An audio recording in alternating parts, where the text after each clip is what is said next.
Hello friends, అందరూ ఎలా ఉన్నారు? నేనైతే చాలా బాగున్నాను. మీరందరూ కూడా బాగున్నారనే అనుకుంటున్నాను.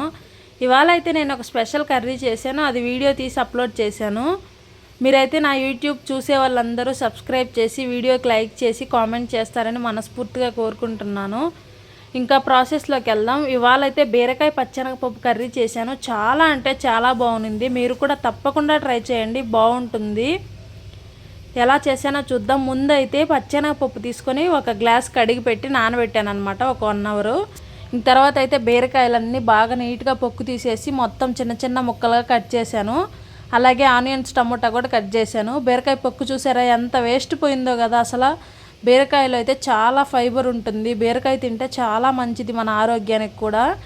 ఇంకా తర్వాత అయితే బాండీ పెట్టుకొని బాండీలో ఆయిల్ వేసుకొని పోపు దినుసులు, ఎండుమిర్చి వేసాను. కరివేపాకు వేస్తే చాలా బాగుంటుంది. బట్ దట్ టైం నాకు అది అందుబాటులో లేదు, అందుకే వేయలేదు. ఇంకా తర్వాత అయితే పోపు వేగాక అందులోకి టమోటా, ఆనియన్స్ వేసుకొని కట్ చేసుకున్నవి బాగా ఫ్రై చేసుకోవాలి. బాగా వేగాక అందులోకి ముందుగా మనం నానబెట్టుకున్న పచ్చెనగపప్పు వేసి బాగా కలుపుకోవాలన్నమాట.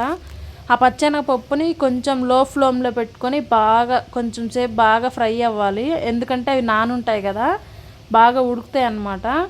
తర్వాత అయితే మనం ముందుగా కట్ చేసి పెట్టుకొని వాటర్లో వేసి పెట్టుకున్నాం కదా బీరకాయ ముక్కలు, అవి కూడా వేసుకోవాలి. బీరకాయ ముక్కలన్నీ వేసుకొని బాగా కలుపుకోవాలన్నమాట.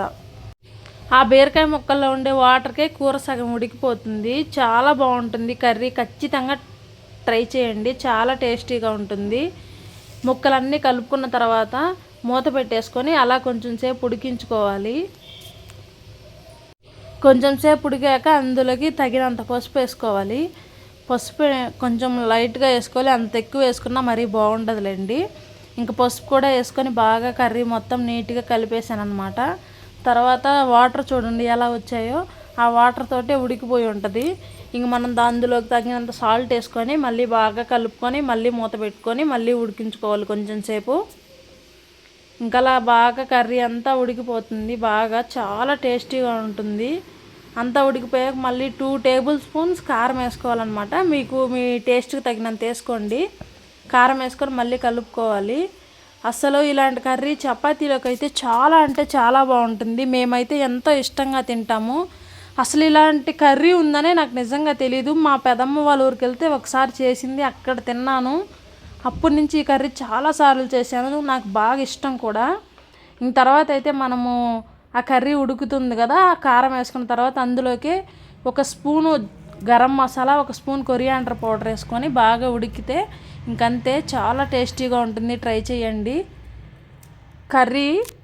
ఖచ్చితంగా మన వీడియోస్ మీకు నచ్చినట్టయితే మన ఛానల్ సబ్స్క్రైబ్ చేసి మన వీడియోస్ లైక్ చేయండి. Thanks for watching.